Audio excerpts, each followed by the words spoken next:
Namaskar. Hello and welcome to PGurus channel. I'm your host Sree Iyer. This is episode 436 of Global Insights, and we have with us Sree Iyer App. And apologies for starting a little bit late. We were following some breaking news that happened over the night in New York, and we wanted to be sure that we had the data accurate. So to know more about that and other things happening around the world, let's welcome Sree Iyer App. Sree Iyer ji, namaskar and welcome to PGurus channel. Namaskar and good morning to everybody, and looking forward to another exciting day. Sree Iyer ji, what happened? You come to New York and all sorts of things start happening, sir. I hear now that in High Street on a subway track, somebody had set fire to garbage that was put on there. See, who did it? We don't know yet, but preliminary information is that on the track, some garbage was put and that garbage caught fire. A little bit more context and what could be happening, sir? Well, the information that's coming out is there was a fire in the AC train C, which runs from Brooklyn all the way to uptown, and just the High Street, just on the High Street station, which is just prior to the Brooklyn Bridge. There was some fire, and obviously people were very unhappy and caused a tremendous amount of commotion and disturbance. And the fire department in New York is stating that there was some garbage under the tracks which caught fire, and that caused the commotion, but they are investigating it further. So that seems to be the news coming out of that specific incident. But having said that, there are several, things that are going on right now in the United States, Sree.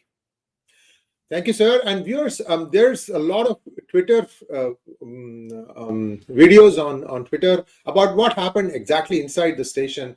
We are not going to show it on our show, but you can definitely pick it up on Twitter if you want to take a look at it. First of all, please like this video because we are seeing a pattern. I don't know how many of you remember, but it was I who first said that there is a toolkit. The toolkit had several website links that were created on October 8th, as early as October 8th. 7th, the incident happens across the Hamas-Israel border, and on 8th, magically several websites appeared with places. In fact, there was one that said which city, which place, what is the name of the protest. I had put all these things. Now that is actually playing out still. These people are brazen. They don't care that people are caught on to their toolkit, and they are just playing it out. This is just one instance. We don't know, again, the cause. But there was a Times Square rally, which you all probably saw, where an 11-year-old girl is saying things that she should not be saying. Sree Iyer, I'll let you to comment on that, and then we'll go to our regular slide deck, sir. Thank you. Well, I think that you see it's very clear that if people have not picked up the line of thinking around this, there is a very clearly orchestrated set of programs that are happening, not just across various states in the United States, but around the world, notably in places like Europe and Australia, especially Western nations.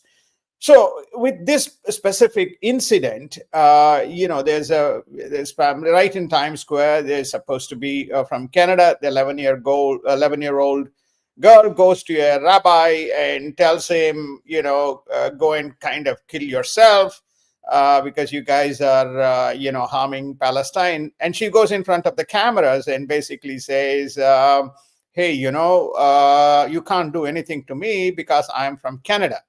Now, see, an 11-year-old or even an adult is not going to go in front of a camera and make such statements unless and otherwise, they're trained and orchestrated to make that message, recognizing the enforcement of law and the rules of the law that is prevalent in Manhattan, in public places, and what constitutes an offense and what doesn't constitute an offense. So there is very clear that these things are basically meant to showcase their protest and the protest coming right to the heart of the location in the world. Remember, Times Square is the epicenter for any type of activity which is entertainment, which is celebration, which is about festivities. So you find everything, including those from India would have seen Diwali, Navratri, festivities on Times Square. Christmas is very big,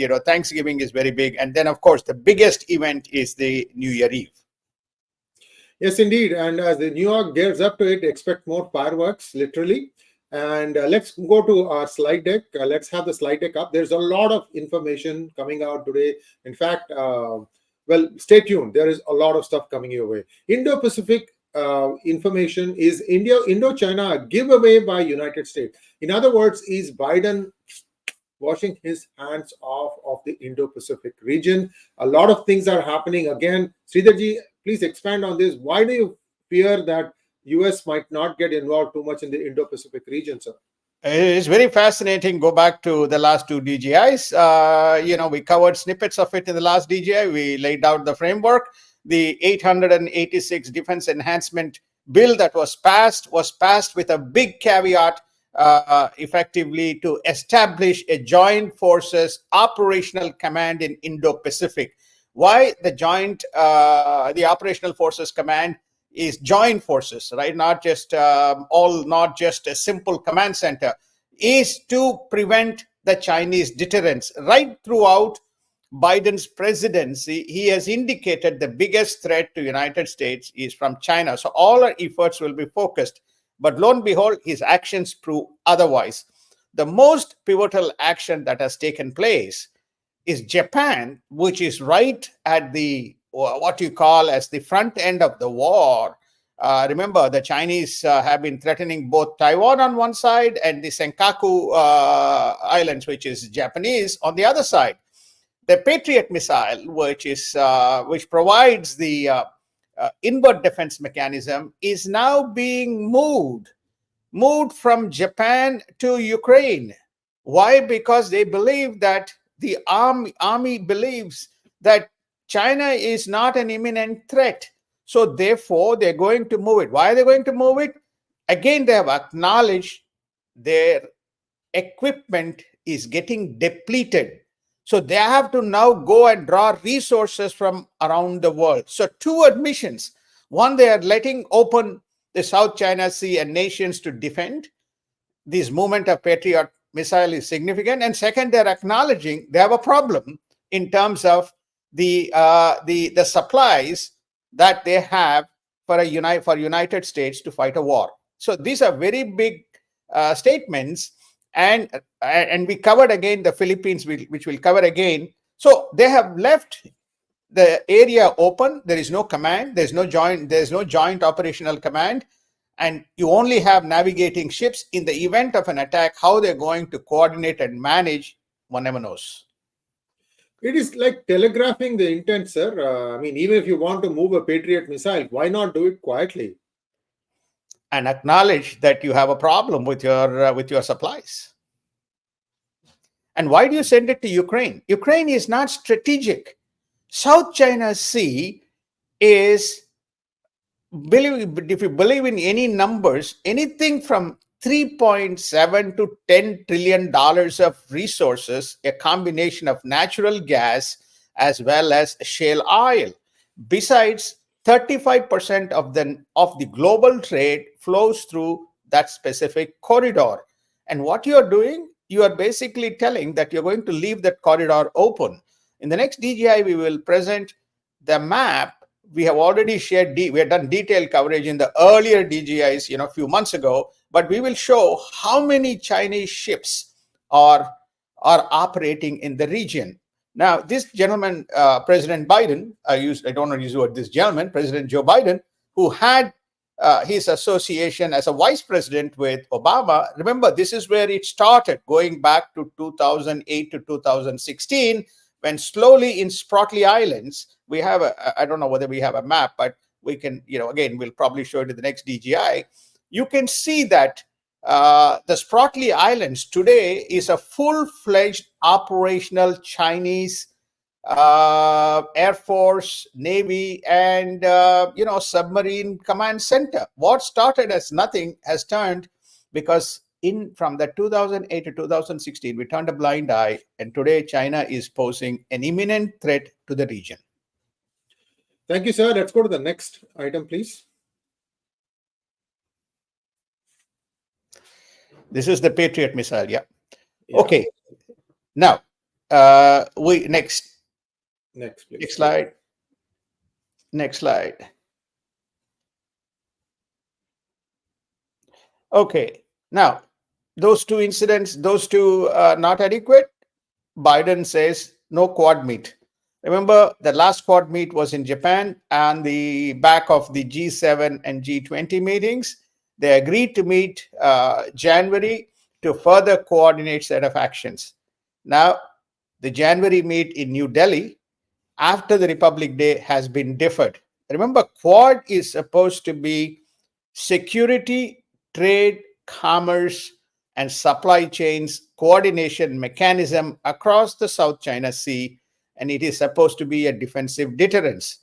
These meetings have not taken place. Again, in DGI, we had indicated that Quad will be either buried or will be semi-dead or inactivated or dormant, and that's what has happened in the last 3 years. There are notional and token meetings, and it was used for coordinating COVID. Now, what's the security architecture that Quad is looking at? There's no discussion. So now the meeting in January is postponed. Nobody knows that whether the meeting will be in June, whether it will be in later end of the year. By then, Mr. Biden is going to be busy with elections. So even that deterrence mechanism is getting compromised. Next one, please. So we are seeing here the Chinese Coast Guard ship using a water cannon against a Filipino resupply vessel heading toward the disputed second Thomas Shoal in the South China Sea. Sridharji, in one of these ships, the naval head of Philippines was also on board. Exactly. No, there are two specific sets of incidents. One is that in one of the Coast Guard ships, which was rammed into, that's the ship in which the head of the Philippine Army was present. Now, these are regular incidents. This picture gives an example to the audiences as to how China deals with small supply boats which goes to the center of the Philippines island, where you have Philippines has deployed its deterrence mechanism not too far from Spratly, and Spratly Islands itself is contested. China has staked claim. International Court of Justice granted the sovereignty to Philippines, and China said it will not obey. Now, these supply ships, which are small boats which ferry across the water, this is the way the Chinese Coast Guard ships deal with them, by deterring them not to move towards the supply location. Next one, please. Israel at war. First thing that happened was there was an Israeli airstrike in Syria that killed a top Iranian general, and he is considered to be very close to Qasem Soleimani, who himself was taken out by the United States. And thank you. This is the name of the I don't remember the name of the person. So maybe Sridharji, you know the name of this person. It's not coming to my mind. Yeah, go ahead, sir. Name not revealed as yet. I don't know the name, but it all says this is the senior Iranian commander. The name has been revealed. Now of course we can pick it up. But the most important news is that if you recall, in the last DGI, we had indicated that there is growing evidence that the Iranian Revolutionary Guard is deployed across various strategic locations. They're not in, all of them are not in Iran. They could be in Yemen helping the Houthis. They could be in Iraq helping the Hezbollah. They could be in Syria. They could be within Gaza. All of this is now we are getting the first confirmation of that news 2 days after we spoke about it, that the Israelis targeted and they took out this commander in Syria, because the reason is that there is a lot of intelligence that's flowing into Lebanon to not only to take to bring Hamas into the perspective, but also Hezbollah into the perspective. And the Hezbollah leader has stated that Hamas has told them not to get into the war, and Hamas by itself can deal with it. Whether all this is a disinformation campaign, we don't know. But obviously, the IRG commander, who is close, as Sree Iyer pointed out, has been killed, and Iran has promised revenge. The name of the person is Syed Raza Musawi. We just flashed it on our screen. There you go. Syed Razi Musawi.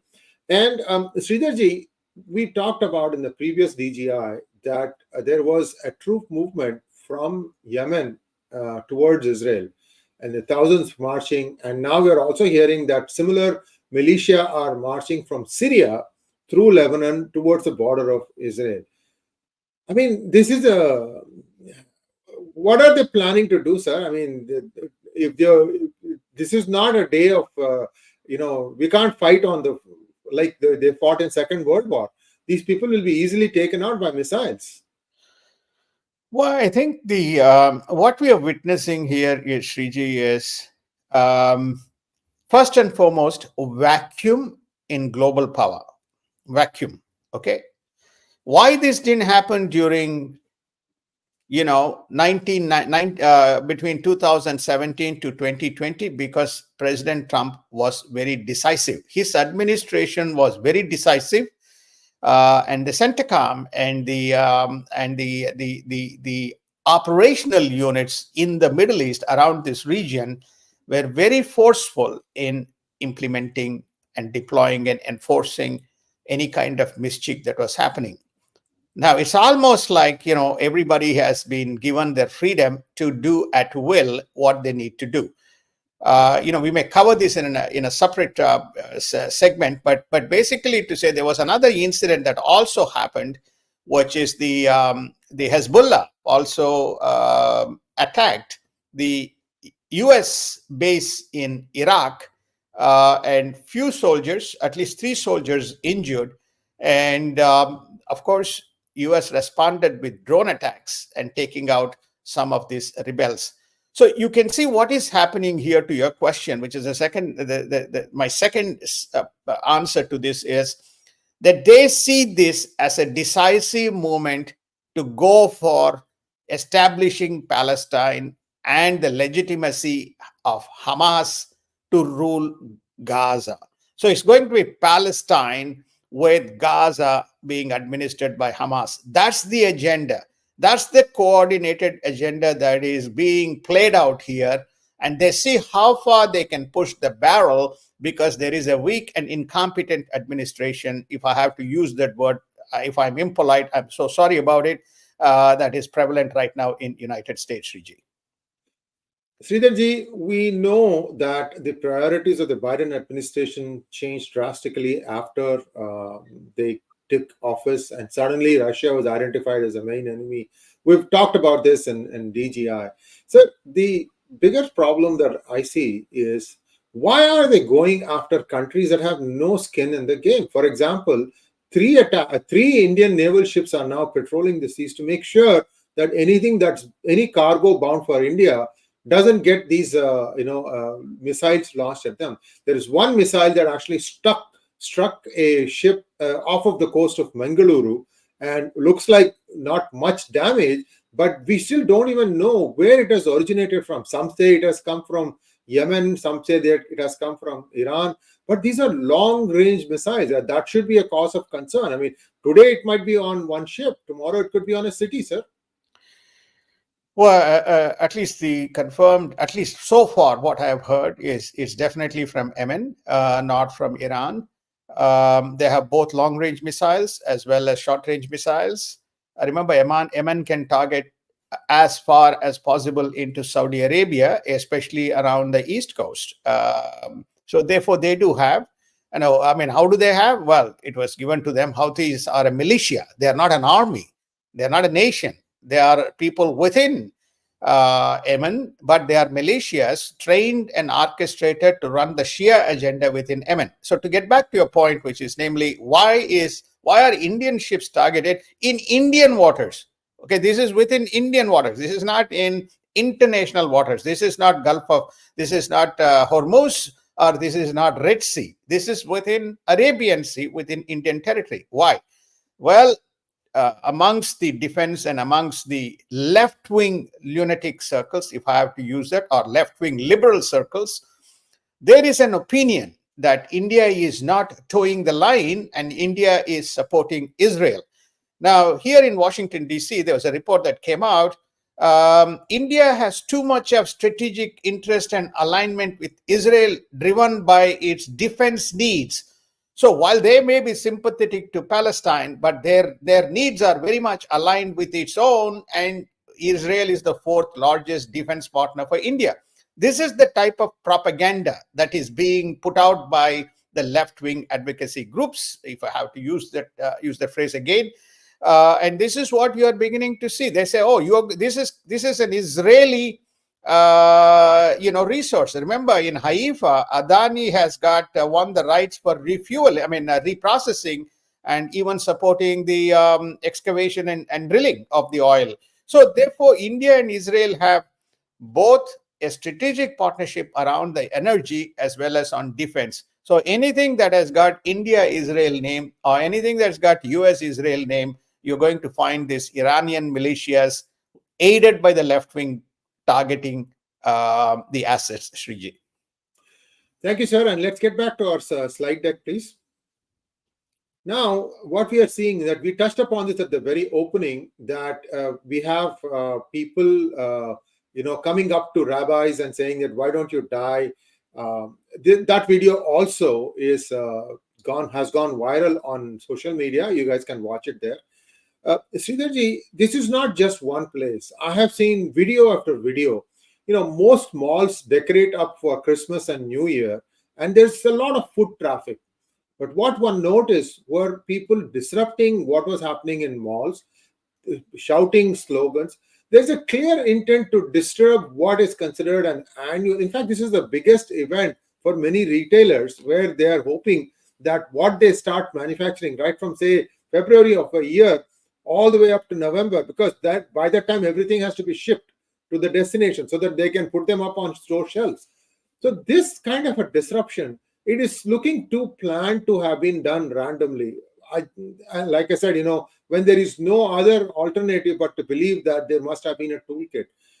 How far is this madness going to go, sir? On a New Year's Eve, Times Square, the ball that comes down, do you think there could be disruption there too? Well, I think, those who, I'm sure there's several who understand the holiday season in the United States starts with the Black Friday, the day after the Thanksgiving. It runs all the way past January 1st and goes till first week of January. The online sales also happens around this period. So any disruption causes problem to the retailers. Now, to this set of protests that we are seeing across the United States has a very specific directive to disrupt Christmas celebrations and Christmas festivities. The goal is these Palestinian supporters or Hamas supporters, they're basically, it's all small in number, 500, 600,000. It happened in Tennessee, it has happened in San Francisco, it has happened in Europe, it has happened in Manhattan, it has happened in Atlanta. So it's a number of places these protests are happening, basically to say, how can you celebrate Christmas when around children when there's a genocide that is happening in Gaza and Palestine? So that's the message. That is why this day was chosen. And you have, we will show you a couple of those pictures later. But there is a series of protests that is going around. It is very well coordinated. It's very well orchestrated, because all these things don't happen around the world or across United States all of a sudden. So this is in Midtown 6th Avenue. No joy in genocide is what they're saying. Obviously you can see the symbolism of a lady with a child. Who that is, you can guess. I'm not going to, say. Then you see the next slide. The next slide shows these people smearing with ketchup blood on children, people, because several of them, obviously war has casualties. And this was not started by Israel. This is started by Hamas on October 7th. Of course, they may argue this Palestinian problem, but this problem has existed, and we don't want to get into the cause and the outcomes and the consequences. That's a separate show, separate day. But this is the protest this is the type of protest you're saying. The notion here is to disrupt Christmas. We covered the we are lining it up. Yeah. May I next one? Yeah. India news. Indian Navy has deployed 3 ships in the Arabian Sea amidst rising tensions. Sir,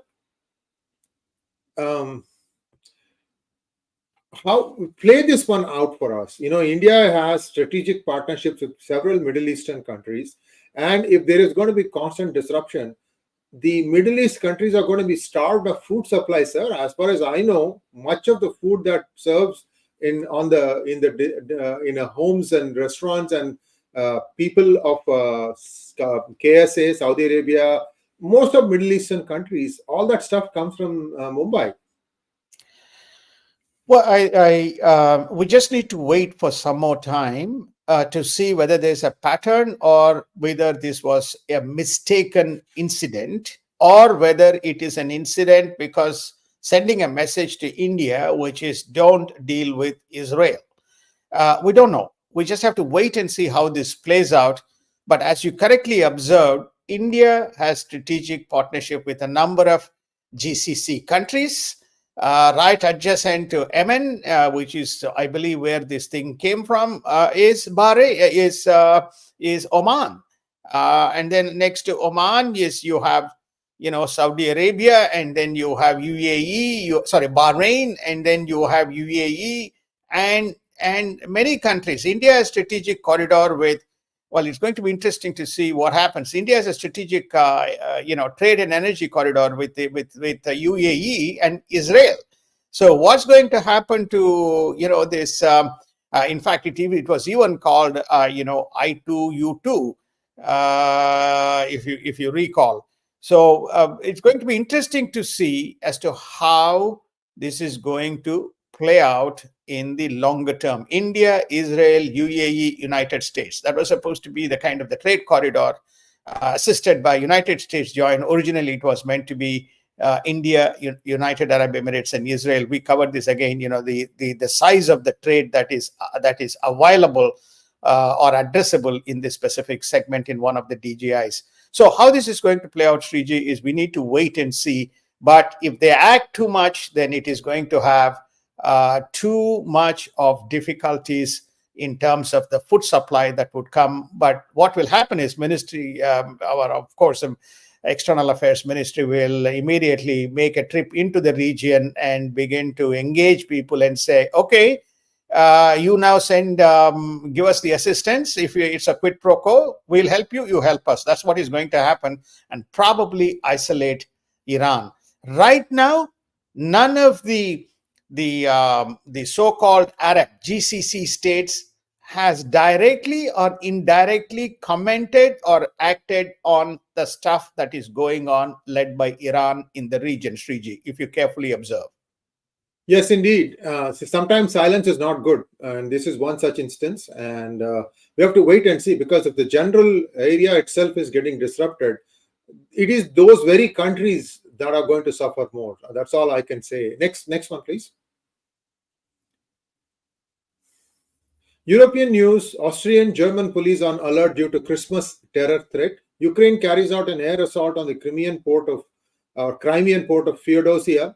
Russian opposition leader Alexei Navalny located at a prison above the Arctic Circle. I think it was a prison in Siberia, if I remember correctly. Over to you, Sridharji. A little bit context on the German thing. I think we have a few slides to show that also. Over to you, sir. Well, the Germany is now vulnerable to very similar attacks and threats that you are seeing in United States. So there was a general alert that went through, and it's very clear that Australia and German police acted, given the concentration of a specific faith population. But unfortunately, no untoward incident has occurred. Now, as far as the Ukraine is concerned, it's a massive assault on a landing ship And there's a picture that we will show that they took out the ship, and there's obviously going to be a repercussion flowing from the Russians emanating from this specific incident. This is one of the reasons why Biden administration will argue that they are sending the Patriot missile from Japan to Ukraine. But this war has been going on for for several, at least 2 years, and it's not going to stop there. It is going to extend further, because just as much as Netanyahu is clear in terms of the execution of the Israel-Hamas war, if I have to use it, Vladimir Putin is equally vehement about the Ukraine situation, Sree. Yes, indeed. And then let's go on to the next news item, please. And in European news, Russia's war with Ukraine is unending, and threats to Moldova, Georgia, and Poland almost make it impossible to resolve. Russia provides support to the Serbian government with security forces to contain the protests on election fraud. Looks like elections took place in Serbia, and that is being contested, sir? Basically, effectively, it's again a Russian puppet regime. So they conducted, the elections were not fair. There's massive protests in Belgrade. Russia sends its internal forces to augment the Serbians, and they put the protest down. So you can begin to see again, who is the European power? What's the deterrence? Remember this, many of these Eastern European nations are either aspiring or joining the European Union. But you are beginning to see a kind of a bloc develop in terms of the bigger agenda that Mr. Putin has on his hands. Next one, please. In Latin American stories, this is another hot spot now. Venezuela holds a referendum in which 95% of the voters backed Nicolas Maduro's claims over the oil-rich 𝗒𝙗𝘗𝘅 region of neighboring Guyana. So this is in international waters. It is identified to be closer to Guyana than Venezuela. If you conduct a referendum, you can always, invoke emotions into these things and say, do you think this should be belonging to us? Of course, the people are going to say, yes, sir. I'm trying to see, what is he trying to do? Whip up a frenzy? Because 400,000 Venezuelans are expected to cross into United States. If not, they've already done it already.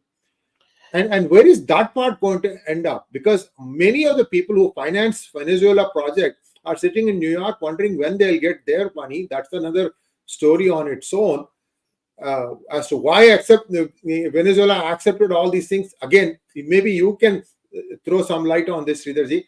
What exactly is going on, sir? What you're seeing here is, again, Venezuela is a very close ally of China. Remember, Venezuela also supplies oil both to United States in an emergency situation, and to India has a supply arrangement with Venezuela too. What's happening is very clear, that there is no deterrence from United States. There is no deterrence from any of its neighbors. It's the right time. Their economy is in shambles. So while, it's the right time, why not we go and conquer this? Because Guyana doesn't have a big army. We take over this. So we have huge access to the oil reserves. In the broad strand of things, a lot of things that you are seeing emanating from many of this left-wing communists, there is a very close potential alignment with what China is trying to do to weaken and surround United States. And United States is a very silent and passive power in the present circumstances. Now, in terms of the caravan, then basically Antony Blinken is on his way to Mexico, and he's trying to meet with the president. And the president is saying, and there's a huge caravan, the next, what they call as the Biden influx of illegals. That's the word that is used in the US press. The next tranche are marching their way through, mostly from places like, Venezuela, Haiti, Guatemala, Ecuador, and so on, making their way. And usually Mexico says, okay, I'll provide the passage. If United States wants to stop it, they can stop it. So Mr. Andre Emmanuel Obrador is saying that, hey, no problem. You want me to stop this? Let's sit down and negotiate. Cuba has a problem.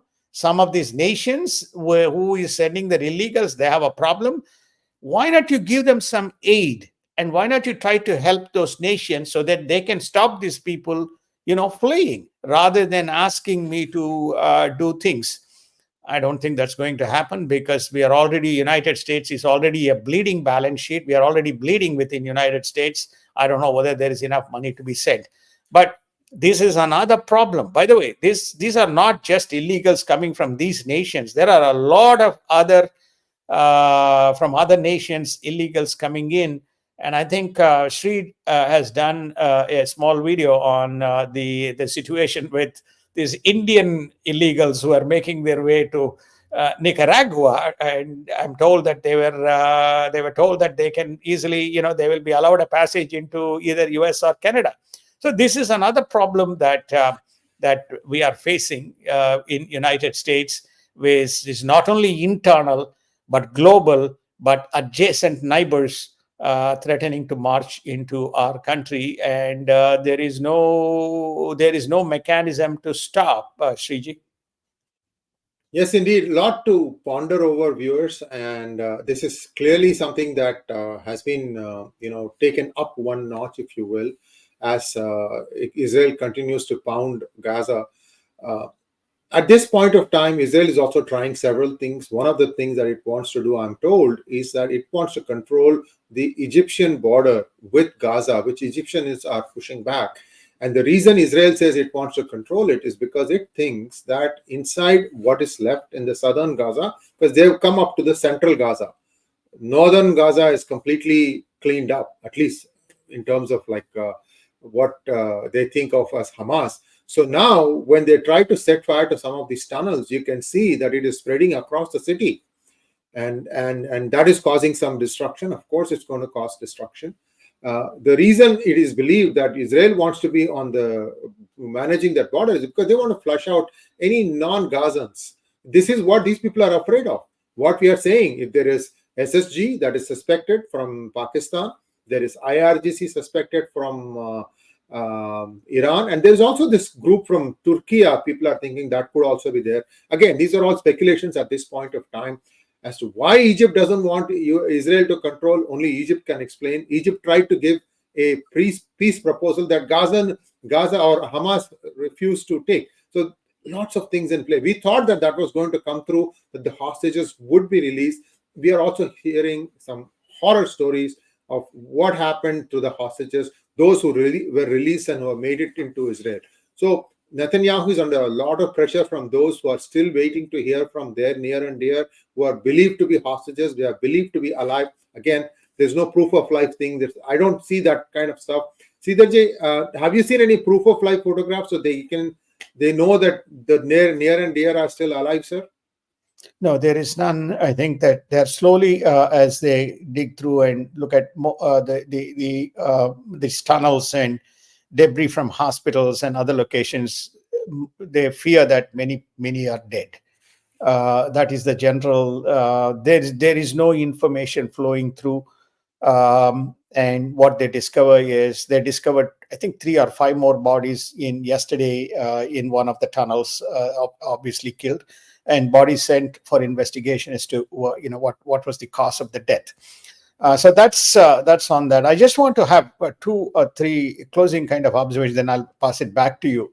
First and foremost, getting to United States, post 9/11, right throughout the subway stations, we had security. Even for a period of time, we had sniffer dogs and those kinds of things. Then we reduced that to limited security at train stations, important bus locations, important cross sections, intersection. Most of it is now withdrawn. So we are left to fend for ourselves. That just tells you the policy thought process within the current administration in terms of security deterrence. It's like a freewheeling and dealing. That's just one observation. The second observation Sree pointed out, which is he brought Turkey into the equation. We don't have time. Probably we'll cover. Turkey has conducted close to 200 sorties, leveraging this opportunity, targeting the Kurdish region, taking out their kind of perceived enemies in the Syrian Iraq border. So it's a free will, just like you saw Venezuela trying to make its foray into Guyana. That's a second. The third observation is Netanyahu is going to prosecute. What is going to happen is Gaza will now be under Israeli administration. They are not going to give it back to the Palestinians. There's no way. Notwithstanding what the US administration thinks. We don't know the private conversation between Biden and Netanyahu, but Israel is very clear. They're not going to not let us administer the Gaza region. It'll be under the Israeli kind of authority. And we have a few questions, Sridharji, if you don't mind taking them. Just go a couple of questions, sir. Can we have the questions, please? Thank you, 𝙒𝙧𝙤𝙪 𝗔𝙑 for your support. Next one. Partha wants to know, after USA's role in Afghanistan and Ukraine, NATO allies seem to be backing off from supporting US in the Red Sea. If Republicans win in 2024, what can they do different to course correct? Well, I think they will bring the coalition together. You remember the great West Asian Accord that was struck between President Trump, the UAE, Saudi Arabia, and Israel. So I think that he will bring the West Asia Accord into perspective. And by the way, he has some work to do. If Republican administration come into power, they have some work to do to see whether their chain of command and the operational theater is in line, or whether they need to do some work to the US joint forces. Because you can do anything that you want sitting, and if you don't have a very clear execution from your joint forces, then you have a problem. So they have to address that, and they will leverage and enforce it. They have used stealth, they have used drones, they have used Navy. They give clear and precise instructions in terms of what the execution order is. That's what will happen. They will also empower Israel to act, but on one side, ever since Biden administration came in, they thought that they can bring, this is a Biden-Obama policy, Iranians to the table and do negotiations. That will not happen. They will give a clear and decisive message. So therefore, Trump is feared for his unpredictability. One of the reasons why the 4 years of quiet translated into 4 years of disquiet and mayhem is because there is clear predictability as to what will not happen under Biden administration. Biden himself is incognito. So this is the reason why you are seeing mayhem. The fact that there's a Republican administration in itself will bring some element of quietness. Sridharji, last question from my side. Biden was supposed to visit Mexico City. Has he gone, sir? No. Antony Blinken. Oh, okay. Wow. Next one, sir. Next question. Kshatrini wants to know, pro-Palestinian protests have become like Shaheen Baugh of the West? It is developing. We don't want to be fatalistic. At the moment, they are basically, small set of people making their way and making protests, well coordinated, interspersed with many, many left-wing liberal supporters within America. That's all for today, and I'm sure we have given you a lot of food for thought, and you will see more things develop as the day goes along. Sridharji, you and I will be back again on Saturday, and there is much that is happening, and if need be, we may come sooner than that, but we'll have to wait and see how things play out. It's very, very important that we bring you the breaking news, especially there are regions now. India is also buying from Venezuela crude oil. So that could also get disturbed if this confrontation starts taking more root. So there is implications. India so far has been sheltered from any price hikes or price hikes, but if navigation is affected, that's going to be reverberating across the world. Thank you once again, Sridharji. Please, viewers, like, share, and subscribe to our channel. Don't forget to click on the bell button for notifications. Namaskar. Namaskar. Thank you so much. Have a wonderful post-Christmas break.